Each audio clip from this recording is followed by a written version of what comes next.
Hello, class 12-এর ট্রিগোনোমেট্রির একটি chapter আছে বিপরীত বৃত্তীয় অপেক্ষক।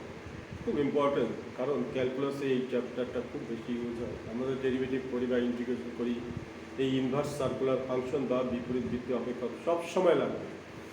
তো আজকে এই বিপরীত অপেক্ষক নিয়ে কিছুটা আলোচনা করব, ভালো করে শোনো।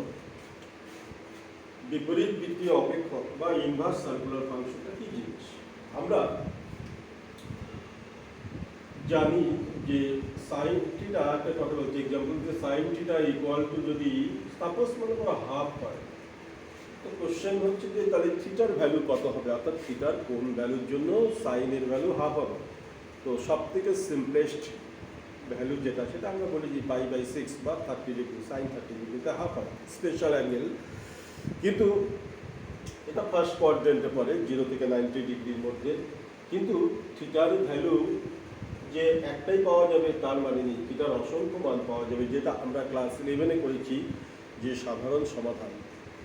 সাধারণ সমাধান করে আমরা কতগুলো মান পেয়েছি, অসংখ্য মান পেয়েছি। তার কারণ যে তখন আমরা কি পেয়েছি, যে সাইন থিটা হাফ বলতে কত হয়, সাইন π/6। তাহলে সেই ক্ষেত্রে আমরা theta equal to n π plus -1 whole power n π/6, এটা আমরা ক্লাস 11-এ পেয়েছি আর কি। তার মানে কি, সাইন থিটা যদি হাফ পায়, থিটার কতগুলো মান পাওয়া যাবে, অসংখ্য। n belongs to integers, set of integers, অর্থাৎ n 0 হতে পারে, +1 হতে পারে, -1 হতে পারে, +2 হতে পারে, -2 হতে পারে। তার মানে এক একটা n এর ভ্যালুর জন্য এক একটা করে থিটার ভ্যালু পাবো। তো এই যে থিটার ভ্যালুগুলো অসংখ্য মান পাওয়া যাচ্ছে, এই প্রত্যেকটা থিটার ভ্যালু এখানে যেহেতু সাইন থিটা হাফ, তাহলে থিটাটা কোন কোয়াড্রেন্টে থাকবে, হয় ফার্স্ট কোয়াড্রেন্ট নয়তো সেকেন্ড কোয়াড্রেন্ট। কেন? সাইন পজিটিভ হয় ফার্স্ট আর সেকেন্ড কোয়াড্রেন্ট, এটা তো আমরা জানি। কারণ আমরা জানি এই যে জায়গাটা ক্লাস অল সাইন ট্যান কস, তা এইখানে সাইন পজিটিভ হবে, সবাই পজিটিভ, তার মানে সাইন পজিটিভ, আর এখানে সাইন পজিটিভ হবে। তো সাইনের ভ্যালু এখানে হচ্ছে 0 ডিগ্রিতে, আর এখানে 90 ডিগ্রিতে সাইনের ভ্যালুটা কথা 1 হয়। অর্থাৎ এই প্রশ্নটাতে সাইনটা ইনক্রিজিং ফাংশন, 0 থেকে আস্তে আস্তে বাড়তে ম্যাক্সিমাম ভ্যালু 1 হয় সাইন। এইবার এখানে হচ্ছে সাইনের ভ্যালু 1 থেকে কমতে গিয়ে এখানে আবার 0 হয়ে যায়, সাইন পাই 0। তাহলে সাইনের যেসব ভ্যালুগুলো এখানে থাকবে 0 থেকে বৃদ্ধি পেয়ে 1, সেই সব ভ্যালুগুলো এখানে রিপিট করবে। তাহলে হাফ তো পজিটিভ, হাফ এখানে সাইনে একটা ভ্যালু থাকবে কত, 30 ডিগ্রিতে হাফ হবে, বা 30 ডিগ্রি বলতে π/6-এ কত হবে, π/6-এ সাইনের ভ্যালুটা হবে হাফ। তাহলে সেই ক্ষেত্রে আমরা এখানেও একটা হাফ পাবো ভ্যালু, সেটা কত হবে, π - π/6, অর্থাৎ 150 ডিগ্রি। এখানেও π - π/6, এখানে একটা কি হাফ হবে। তাহলে ফার্স্ট কোয়াড্রেন্ট নয়তো সেকেন্ড কোয়াড্রেন্টে সাইনের ভ্যালু হাফ পাওয়া যাবে, দুটো কোয়াড্রেন্টে। এইবার এই জায়গাটাকে, এইখানে এটাকে যদি আমরা π/6 বলছি, তো এইবার এইখানে আসলো সাইনের ভ্যালু হাফ, এইখানে আসলো সাইনের ভ্যালু কত, হাফ, π - π/6, এটা কতটা আসছিল পাই, ব্যাক করবে -π/6। আবার যদি এই জায়গায় ঘুরে আসে, তাহলে টোটালটা এই যে এখানে আসলে এটা 2π প্লাস কত, π/6, এখানেও সাইনের ভ্যালু হাফ হবে, তার মানে 2π প্লাস π/6, 2π প্লাস কত, π/6 হাফ হবে। আবার যদি এখানে আসে একবার ঘুরে, 2π প্লাস π মানে 3π মাইনাস π/6, 3π মাইনাস কত, π/6, এখানেও সাইনের ভ্যালু কত হবে, হাফ হবে। তাহলে এই জায়গাটা যে π/6, 2π প্লাস π/6, আরেকটা সার্কেল ঘুরলে হবে হচ্ছে 4π প্লাস π/6, আরেকটা সার্কেল ঘুরলে হবে 6π প্লাস π/6, এইভাবে চলতে থাকবে।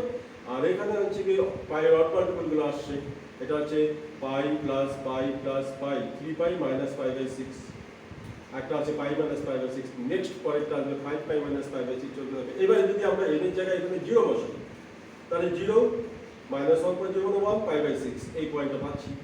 1 যদি বসাই তাহলে π মাইনাস π/6, এটা পাচ্ছি। 2 যদি বসাই 2π, এটা প্লাস হয়ে যাবে, 2π প্লাস π/6, এটা পাচ্ছি। 3 যদি বসাই 3π মাইনাস পাই বাই সিক্স এটা পাচ্ছি। এইভাবে আমরা এই দুটো পয়েন্টই বারবার করে পাবো। তো যাই হোক, থিটার হচ্ছে গিয়ে অসংখ্য ভ্যালু পাচ্ছি। তো এই যে থিটার ভ্যালুগুলো পাচ্ছি, যে এই থিটাটাকেই আমরা বলি সাইন ইনভার্স হাফ। থিটাকেই আমরা বলি সাইন ইনভার্স হাফ, অর্থাৎ থিটার যে ভ্যালুটা, তাহলে অ্যাকচুয়ালি সাইন ইনভার্স হাফ বলতে কতগুলো ভ্যালু বোঝায়? অসংখ্য ভ্যালু বোঝায়। -1 whole power n pi by six where n belongs to set of integers। তো এইবার অনেকগুলো মান পাওয়া যাচ্ছে। এইবার জেনারেলি আমরা থিটার ভ্যালুটা এই যে যেটা পাচ্ছি আর কি, অসংখ্য মান পাচ্ছি, এই যে ফাংশনটা, এবার ইন জেনারেল আমরা sine theta equal to half পা বলে আমরা sine theta equal to x বললাম। Sine theta equal to x. আপ তো শুধু একটা পার্টিকুলার কেস, জেনারেল কেসে আছে সাইন থিটা এক্স। অবশ্যই এক্স এর ভ্যালুটা কিন্তু -1 থেকে বড় হবে আর হচ্ছে 1 থেকে ছোট হবে বা সমান হবে। কারণ আমরা জানি সাইনের ভ্যালু সাইনের ম্যাক্সিমাম ভ্যালু কত 1, মিনিমাম ভ্যালু হচ্ছে গিয়ে -1। তার সাইন থিটা ইকুয়াল টু, তাহলে থিটাকে তাহলে আমরা কিভাবে ডিনোট করতে পারি? Sign inverse x. Actually sign inverse extra তাহলে কি? এটা অ্যাঙ্গেল এক্সপ্রেস করে, একটা কোণ প্রকাশ করে। আর এক্সটা কি প্রকাশ করে? একটা শুদ্ধ নাম্বার, একটা শুদ্ধ সংখ্যা প্রকাশ করে, আর এটা হচ্ছে গিয়ে তোমার ইনভার্সটা হচ্ছে একটা অ্যাঙ্গেল প্রকাশ করে। তার angle theta equal two sign inverse x. Sign inverse x তো একটা ভ্যালু নয় যে আমরা সাইন ইনভার্স হাফ দেখলাম, অসংখ্য ভ্যালু। এর মধ্যে যেটা সব থেকে ক্ষুদ্রতম মান, সেটা অ্যাকচুয়ালি সাইনের ভ্যালু। আমি আবার বলছি এই জায়গাটাতে সাইন এখানে পজিটিভ, এখানে নেগেটিভ, এখানে নেগেটিভ সাইন। তাহলে সাইনের যেসব ভ্যালুগুলো এখানে থাকে সেই ভ্যালুগুলোই এখানে রিপিট করবে। এটা 0 থেকে 1 থেকে করতে করতে 0 হয়। তাহলে সব পজিটিভ ভ্যালু এখানে পাওয়া যাবে, এটা নেওয়ার দরকার নেই। আবার যেসব নেগেটিভ ভ্যালু, এটা 0 থেকে কত -1 থেকে এসে 0 হয়, তো এইখানে নেগেটিভ ভ্যালুগুলো থাকে, এখানেও নেগেটিভ ভ্যালুগুলো থাকে। তাহলে সব নেগেটিভ ভ্যালু এখানে থাকছে, যে নেগেটিভ ভ্যালুগুলো এখানে থাকছে সেই নেগেটিভ ভ্যালুগুলো সাইনের এখানে থাকছে। তাহলে আলটিমেটলি সব ভ্যালুগুলো নেগেটিভ পজিটিভ মিলিয়ে কোথায় থাকছে? এখান থেকে এই অবধি, -π/2 থেকে π/2 অবধি। তাহলে সাইনের যত ভ্যালু, চাই সেটা এক্স এর যত ভ্যালু, সবই কিন্তু এর মধ্যে আসে। তার জন্য একটা করে অ্যাঙ্গেল আমরা -π/2 থেকে π/2 মধ্যে পেয়ে যাব। এই -π/2 থেকে π/2 মধ্যে যে ক্ষুদ্রতম মানটা, সেটাকে বলা হয় সাইন ইনভার্স এক্স এর মুখ্য মান বা প্রিন্সিপাল ভ্যালু। তার মানে আমরা এই ক্ষেত্রে প্রিন্সিপাল ভ্যালু বা মুখ্য মানের জন্য থিটার লিমিটটা কার মাঝখানে রাখতে হবে? থিটার লিমিটটা হচ্ছে গিয়ে π/2 থেকে -π/2। থিটা বলতেই কিন্তু sign inverse x. Sign inverse x কোথায় থাকতে হবে? -π/2 থেকে π/2 পর্যন্ত থাকতে হবে। এইটা হচ্ছে গিয়ে সাইন ইনভার্স এক্স এর মানে লিমিটটা। তাহলে এই যে সাইন ইনভার্স এক্স, এটা তাহলে এই ক্ষেত্রে এটাও। আর এই লিমিটের মধ্যে -π/2 থেকে π/2 এর মধ্যে সাইন ইনভার্স এক্স বা থিটা এর যে ক্ষুদ্রতম মান, সেটাকে বলা হয় প্রিন্সিপাল ভ্যালু। তাহলে এই ক্ষেত্রে প্রিন্সিপাল ভ্যালুটা কত হবে? যদি হাফ হয়, হাফ হলে প্রিন্সিপাল ভ্যালু অবশ্যই, যদি আমরা এটা হাফ সব থেকে সিম্পলেস্ট ভ্যালু, এর মধ্যে কোথায় হাফ হবে? 30 ডিগ্রিতে। 30 ডিগ্রি বা π/6টাই হচ্ছে এই ক্ষেত্রে প্রিন্সিপাল ভ্যালু। তাহলে আমরা এই ক্ষেত্রে সাইন ইনভার্স এক্স যদি কনসিডার করি আর কি, তাহলে আমরা সাইন থিটা যদি এক্স হয়, তাহলে আমরা এখান থেকে বলতে পারি থিটা ইকুয়ালস টু কত? Sign inverse x. তাহলে এই যে সাইন ইনভার্স এক্স, এটা একটা ফাংশন, কার ফাংশন? এক্স এর ফাংশন। এটাকে যদি আমরা এক্স এর ফাংশন বলি, তো সাইন ইনভার্স এক্স হচ্ছে এক্স এর ফাংশন। এই সাইন ইনভার্স এক্স, এই ক্ষেত্রে এক্স এর লিমিটটা, এক্সটা থাকবে হচ্ছে কত? 1 থেকে -1। আর সাইন ইনভার্স এক্সটা থাকছে হচ্ছে গিয়ে আমাদের π/2 থেকে মুখ্য মানের জন্য বা প্রিন্সিপাল ভ্যালুর জন্য। এটা সাইন ইনভার্স এক্স থাকছে। এইবার আমরা theta equals to sign inverse x, আমরা যখন ফাংশন বলি তখন আমরা এইভাবে বলতে পারি f(x) ইকুয়ালস টু কত? Sign inverse x. কারণ যেহেতু এক্স এর উপর ডিপেন্ড করছে, তার মানে থিটাটাই হচ্ছে f(x). তাহলে এই যে f(x) ও sin ইনভার্স x এর, তাহলে x এর যে সেটটা সেটাকে বলা হয় ডোমেইন। সেট অফ x যখন বলবো, সেট অফ x যখন বলবো সেটা কি ডোমেইন বা সংজ্ঞার অঞ্চল। আর f(x) এর যে সেটটা অর্থাৎ sin ইনভার্স x এর যে সেটটা সেটাকে বলি আমরা রেঞ্জ বা প্রসার, রেঞ্জ বা প্রসার। তো যাই হোক, তাহলে এইটা হচ্ছে গিয়ে আমাদের কি পেলাম, ডোমেইন পেলাম। sin ইনভার্স x এর ডোমেইন কত বা সংজ্ঞার অঞ্চল হচ্ছে -1 থেকে 1, আর রেঞ্জ কত, রেঞ্জের হচ্ছে গিয়ে -π/2 থেকে π/2 হলো। এবার সিমিলারলি একই রকম ভাবে যদি আমরা cos ইনভার্স x এ আসি, cos ইনভার্স x, আমি আর sin cos θ x ধরছি না, cos ইনভার্স x ধরে নিচ্ছি, f(x) cos ইনভার্স x। এটা একটা ইনভার্স সার্কুলার ফাংশন, তো আর কোসাইন ফাংশন। তো এই ক্ষেত্রে cos এর ক্ষেত্রে আমরা যদি যাই তখন cosটা কি হয়, এখানে পজিটিভ এখানে পজিটিভ, এখানে নেগেটিভ এখানে নেগেটিভ, এটা আমরা জানি অল সাইন tan cos থেকে। তাহলে সব পজিটিভ ভ্যালুগুলো এখানে পাওয়া যাচ্ছে আর সব নেগেটিভ ভ্যালুগুলো এখানে পাওয়া যাচ্ছে। যে নেগেটিভ ভ্যালুগুলো এখানে পাওয়া যাচ্ছে সেখানে এগুলো রিপিট করে, আবার যে পজিটিভ ভ্যালুগুলো এখানে সেখানে এখানে রিপিট করে। তাহলে cos এর যত ভ্যালু সব কিন্তু এই 0 থেকে π এর মধ্যে অকার করছে। তার জন্য cos x এর আমরা প্রিন্সিপাল ভ্যালুটা কোথায় মধ্যে নেই, 0 থেকে π এর মধ্যে যে ক্ষুদ্রতম মানটা। এই জন্য আমরা cos ইনভার্স x এর x টা তো কোসাইন ফাংশন, x এর লিমিটটা তো অবশ্যই কি এখানে 1 থেকে -1 হবে, আর cos ইনভার্স x এর ভ্যালুটা কত হবে, π এদিকে 0 থেকে π অবধি হবে। অর্থাৎ 0 থেকে π এর মধ্যে যেটা cos ইনভার্স x এর সবথেকে ক্ষুদ্রতম মান সেটাই হচ্ছে তার হচ্ছে প্রিন্সিপাল ভ্যালু। একই রকম ভাবে এবার আমরা আসি tan inverse x। tan inverse x এর ক্ষেত্রে কি হবে, tan ইনভার্স x যদি বলি আমি, অর্থাৎ ওই একই রকম যুক্তি, tan θ যদি x হয় তাহলে θ কত হবে tan ইনভার্স x। তো tan ইনভার্স x এটা তো আমরা এমনিও জানি, tan θ x θ আমরা সাধারণ সমাধান হচ্ছে গিয়ে যদি আমরা যদি কোনো পার্টিকুলার যদি এটা tan আলফা হয় তাহলে n π প্লাস আলফা। তো tan ইনভার্স x, tan কোথায় পজিটিভ হয়, এখানে পজিটিভ এখানে পজিটিভ, ফার্স্ট আচ্ছা নেগেটিভ হয় এখানে এখানে, তাহলে যত পজিটিভ ভ্যালু এখানে আছে আর যত নেগেটিভ ভ্যালু এখানে আছে, তাহলে আমরা এটা -π/2 থেকে π/2 নিতে পারি tan এর ইনভার্সের লিমিট। তাহলে tan ইনভার্স x এর লিমিটটা কত হবে, π/2 থেকে ছোট আর -π/2 থেকে বড়। কিন্তু π/2 আর -π/2 তো হবে না, যেটা sin ইনভার্স x এ আমরা যেটা sin ইনভার্স x এ আমরা π/2 হতে পারে -π/2, কিন্তু sin π/2 1, sin -π/2 -1 এক্সিস্ট করে। কিন্তু tan ইনভার্স x এর ক্ষেত্রে কিন্তু π/2 পয়েন্টে আর -π/2 পয়েন্টে কিন্তু tan এক্সিস্ট করবে না, ইনফিনিটি হবে। কেন, আমরা যদি tan ইনভার্স x টা থিটার জায়গায় যদি π/2 নিই তাহলে tan π/2 কত, ইনফিনিটি। ওর জন্য আমরা π/2 নেব না, এখানে হচ্ছে কি কিন্তু ওপেন ইন্টারভেল -π/2 থেকে π/2, এটা হচ্ছে tan ইনভার্স x এর হচ্ছে রেঞ্জ। আর থিটা যেটা মানে x, যেটা x তো tan এর ক্ষেত্রে যা ইচ্ছা তাই হতে পারে, যত বড় ইচ্ছা তত বড় হতে পারে, ∞ থেকে ইনফিনিটি অবধি হবে। তো x এর লিমিটটা কিন্তু এখানে ইনফিনিটি ∞ করতে হবে। এটা হচ্ছে ডোমেইন, এটা হচ্ছে রেঞ্জ। গেল tan ইনভার্স x।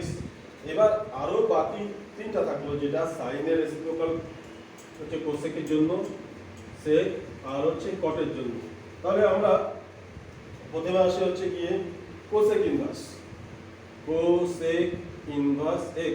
এই একই যুক্তি হচ্ছে কোসেক থিটা আমরা ধরলাম হচ্ছে গিয়ে x, তাহলে থিটা কত হবে কোসেক ইনভার্স x। তাহলে ফাংশনটা হচ্ছে কোসেক ইনভার্স x। তো কোসেক ইনভার্স x এটা ধরে নিলাম আমরা, f(x) কোসেক ইনভার্স x। এবার কোসেক ইনভার্স x টা কার মাঝখানে থাকবে, আমরা একটা জিনিস দেখি সাইন এর রেসিপ্রোকাল, তো সাইন এর তাহলে কোসেক হচ্ছে এখানে পজিটিভ এখানে পজিটিভ এখানে নেগেটিভ এখানে নেগেটিভ, সাইন যেভাবে হয় সেভাবে হবে। তো এখানে সব পজিটিভ ভ্যালুগুলো থাকবে, এখানে সব নেগেটিভ ভ্যালুগুলো থাকবে, ঠিক আছে। এখানে সব পজিটিভ ভ্যালু, এখানে সব কি নেগেটিভ ভ্যালুগুলো থাকবে। তো এইবার তাহলে এটা -π/2 থেকে π/2, আর তাহলে কোসেক ইনভার্স x টা কার মাঝখানে থাকছে, কোসেক ইনভার্স x থাকছে হচ্ছে এখানে সব পজিটিভ নেগেটিভ ভ্যালু, তাহলে হচ্ছে -π/2। কিন্তু এই পয়েন্টে সাইন তো জিরো হয়, আমরা যদি থিটা যদি জিরো নেই তাহলে কোসেক থিটা কত হবে? ইনফিনিটি হবে, কারণ এই থিটাটা মানে জিরো হতে পারবে না। থিটাটা জিরো, তো থিটা বলতে কি কোসেক ইনভার্স এক্স, তার মানে কি not equal to zero. Theta তো সবসময় কোসেক ইনভার্সের উপরে থাকবে, কিন্তু কখনো জিরো হবে না। কেন? জিরোর জন্য ইনফিনিটি হয়ে যাবে, জিরোর জন্য ইনফিনিটি হবে।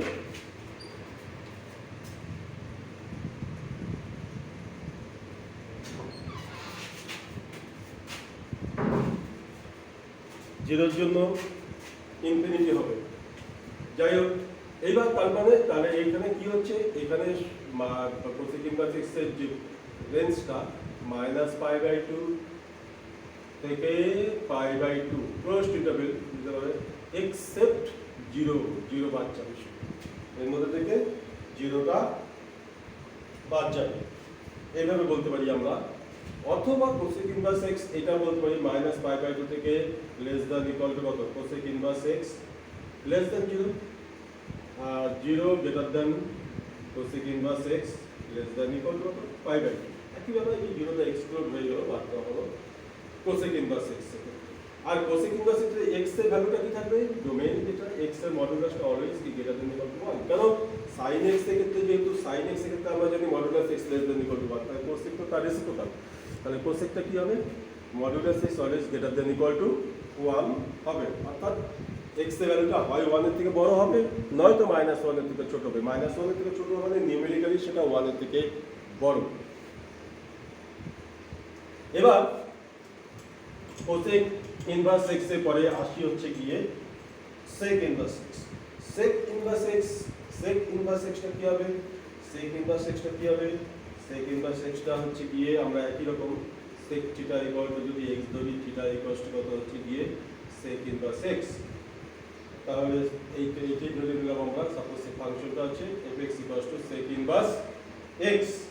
তাহলে সেক থিটার ক্ষেত্রে কি হবে?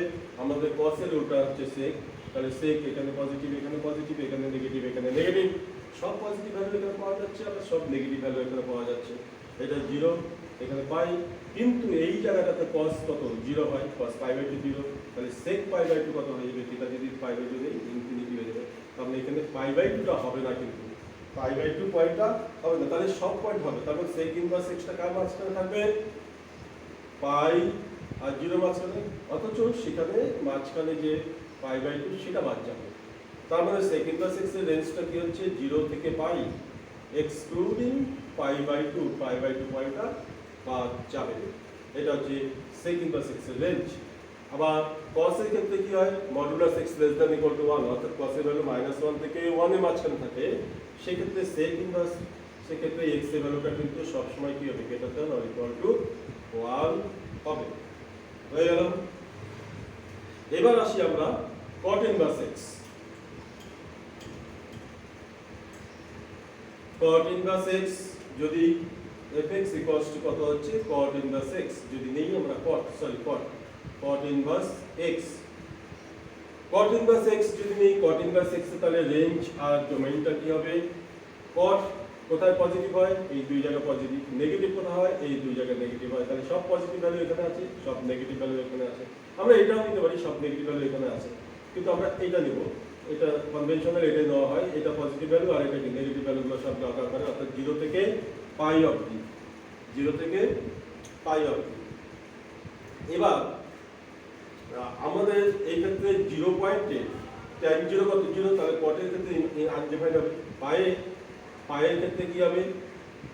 tan পাই হচ্ছে 0, তার মানে cot পাই আনডিফাইন্ড হবে। 0 আর পাই আমরা দিতে পারবো না, এটা হচ্ছে গিয়ে এক্সক্লুডিং ওপেন ইন্টারভ্যাল, তাহলে 0 আর পাই বাদ যাবে, কিন্তু π/2 থাকবে। tan π/2 ইনফিনিটি, কিন্তু cot π/2 কত হয়ে যায়?